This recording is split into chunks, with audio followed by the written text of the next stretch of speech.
इस देश के लिए अपने प्राण दिए, मैं उन लोगों को श्रद्धांजलि अर्पित करना चाहता हूं और आशा करता हूं और प्रार्थना करता हूं कि दोबारा ऐसा कभी ना हो। उन जवानों के लिए जिन्होंने इस देश की रक्षा के लिए, एकता और अखंडता के लिए हमेशा बॉर्डर पर तैनात होकर हमारे देश की रक्षा करने का काम किया है, मैंने उनके लिए 2 शब्द लिखे हैं। तिरंगे में लिपट तो बूतों में बंद हो, कंधों पर आते हैं हम। गांव शहर गलियों में फूलों की बारिश में नहाते हुए यूं ही हंसते हंसते भारत मां पर मिट जाते हैं हम। हमें अपनी सेना पर कोई शक नहीं है अध्यक्ष महोदय। हमें गर्व है कि हमारे पास इतनी अच्छी सेना और इतनी मजबूत सेना है जो दुश्मन का मुंह तोड़ जवाब दे सकती है। हमें ऐसा लग रहा था कि पूरे का पूरा विपक्ष, कुछ जो सत्ता पर पक्ष है, वो इस नजरिए से देख रहा था और बात कर रहा था कि हमने कहीं ना कहीं ऑपरेशन सिंदूर का विरोध किया है, कि इस वक्त ना कोई सवाल है ना कोई जवाब है, हम आपके साथ हैं। लेकिन हुआ क्या?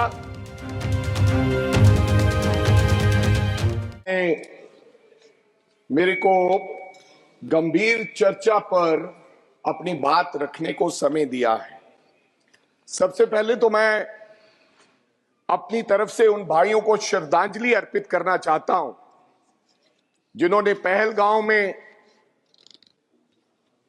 में अपनी जान दी, जिन्होंने इस देश के लिए अपने प्राण दिए। मैं उन लोगों को श्रद्धांजलि अर्पित करना चाहता हूं और आशा करता हूं और प्रार्थना करता हूं कि दोबारा ऐसा कभी ना हो, हमारे देश के अंदर किसी व्यक्ति को जान देनी पड़े। मैं अपने जवानों के लिए भी कुछ शब्द कहना चाहता हूं, उन जवानों के लिए जिन्होंने इस देश की रक्षा के लिए, एकता और अखंडता के लिए हमेशा बॉर्डर पर तैनात होकर हमारे देश की रक्षा करने का काम किया है। मैंने उनके लिए 2 शब्द लिखे हैं। भारत मां की शान के लिए मिट जाते हैं हम। तिरंगे में लिपट तो बूतों में बंद हो, कंधों पर आते हैं हम। तिरंगे में लिपट तो बूतों में बंद हो, कंधों पर आते हैं हम। गांव शहर गलियों में फूलों की बारिश में नहाते हुए यूं ही हंसते हंसते भारत मां पर मिट जाते हैं हम। हमें अपनी सेना पर कोई शक नहीं है अध्यक्ष महोदय। हमें गर्व है कि हमारे पास इतनी अच्छी सेना और इतनी मजबूत सेना है जो दुश्मन का मुंह तोड़ जवाब दे सकती है। हमें, आज मैं तमाम वक्ताओं को सुन रहा था सभापति जी, ऐसा लग रहा था कि पूरे का पूरा विपक्ष, कुछ जो सत्ता पर पक्ष है, वो इस नजरिए से देख रहा था और बात कर रहा था कि हमने कहीं ना कहीं ऑपरेशन सिंदूर का विरोध किया है।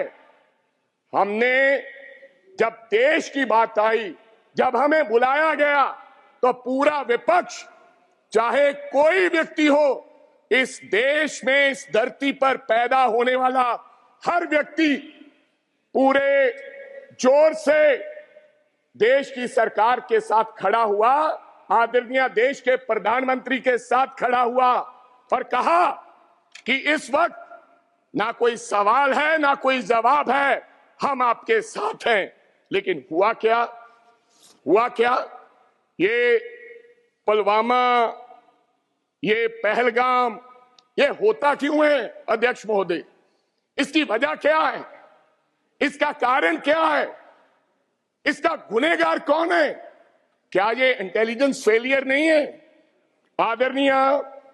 आदरणीय गृह मंत्री साहब अमित शाह जी 8 अप्रैल 2025 को जम्मू कश्मीर जाते हैं और सिक्योरिटी के बारे में जांच पड़ताल करते हैं।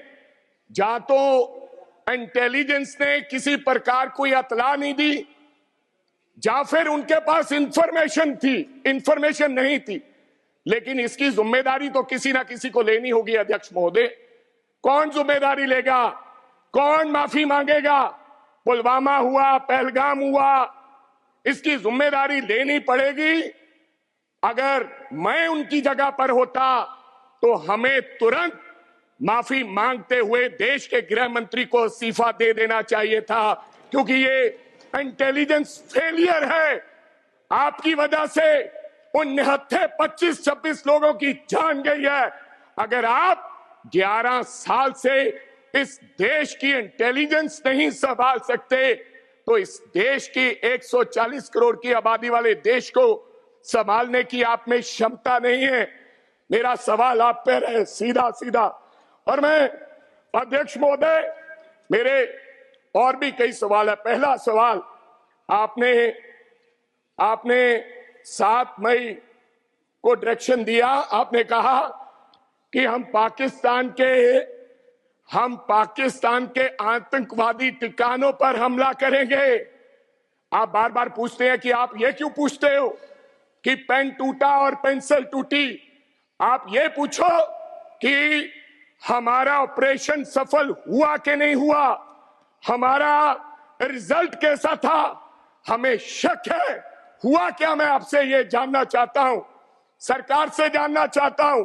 जब 7 मई को आपने पाकिस्तान को, आपके एक्सटर्नल अफेयर मिनिस्टर ने यह कह दिया कि हम आपके आतंकवादी ठिकानों पर हमला करने जा रहे हैं।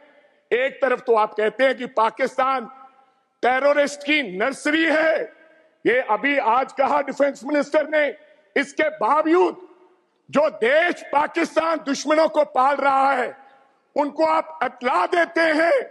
उन्होंने तो नहीं इत्तला दी कि हम पुलवामा करने वाले, हम पहलगाम करने वाले, उन्होंने तो नहीं बताया, लेकिन आपने उनको पहले बताया। तो आप क्या समझते हैं? आज देश के डिफेंस मिनिस्टर जी राजनाथ सिंह जी ने कहा कि हमने 100 से ज्यादा आतंकवादियों को मारा है, गिनती और बड़ी है, लेकिन 100 लोग मरे हैं। आपको लगता है कि पाकिस्तान ने उन आतंकवादी संगठनों को बताया नहीं होगा कि आज हमला होने वाला है? आप चले जाइए, बताया होगा, जरूर बताया होगा। तो आपने आगे क्या किया? अध्यक्ष महोदय, यहीं तक नहीं, आपने अपनी सेना को, बहादुर सेना को यह कहा, जब 7 मई 1 से 1:30 बजे जब 22 मिनट का वो ऑपरेशन चला, तो आपने अपनी सेना को यह कहा कि केवल आतंकवादी संगठनों पर आपने हमला करना है। आप कहीं सिविलियन पे और कहीं भी पाकिस्तान की आर्मी के हेडक्वार्टर पे आप किसी प्रकार का कोई हमला नहीं करेंगे। इसी की वजह से हमारे 5 एयरक्राफ्ट गिरे। आपने सेना को आदेश तो दिया, लेकिन आपने हमारी सेना के हाथ पांव बांधकर आपने एयरक्राफ्ट में बैठाया। वो मजबूर थे, वो लाचार थे कि अब पाकिस्तान जब रिटेलिएट कर रहा था, हम क्या करें। इसलिए उसका नतीजा हुआ, मैं पंजाब से आता हूं और पंजाब में बिसियाना एयरफोर्स स्टेशन के पास आपका एक विमान, लड़ाकू विमान जिसका नाम रिफाल है, मैं उसकी फोटो लेकर आया हूं। उसका टेल गिरा और मैं वहां पर गया, उसके ऊपर लिखा था BS-001 और नीचे ये BS-001 आपका रफाल एयरक्राफ्ट गिरा पहले दिन, जिसमें गिरने पर एक व्यक्ति की मौत हुई और 9 लोग जख्मी हुए। ये मीडिया में आया, SMO ने बताया। और आपके आदरणीय भारती जी, एयर मार्शल भारती, उन्होंने भी ये माना, लेकिन उन्होंने कहा ये अनआइडेंटिफाइड एयरक्राफ्ट है।